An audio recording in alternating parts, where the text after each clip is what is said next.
আমরা 3 রকম ভাবে প্ল্যান করি। হ্যাঁ, একটা তো ডে আউট করি আমরা। রাইট। ডে আউটে আমরা একটা সেগমেন্ট যেটা আমরাই শুরু করেছি, ওটার নাম না দেখা কলকাতা। বাহ! আমরা কলকাতাতেই থেকে এরকম অনেক জায়গা যেটা দেখিনি, তাই? হয়তো বিদেশ দেখেছি কিন্তু হ্যাঁ। কলকাতার কোনায় কোনায় ঘোরা হয়নি। বাহ! এরকম আমরা একটা ডে আউট করি। কলকাতার বাইরে আমরা হাওড়াটাকে ঘোরাতে নিয়ে যাই, হুম। কখনো হুগলিটাকে ঘোরাতে নিয়ে যাই।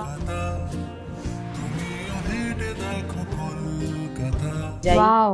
এইরকম ভাবে ওয়ান ডে আমরা কিন্তু পুজো পরিক্রমাও করি। অনেক বড় বড় সংস্থা যারা পুজো পরিক্রমা করায় ওরকম ভাবেই করাই আমরা, কিন্তু অনেকটা বাজেট ফ্রেন্ডলি ভাবে। কলকাতায় যেদিন আমরা করাই কলকাতার বনেদি বাড়ির পুজো পরিক্রমা,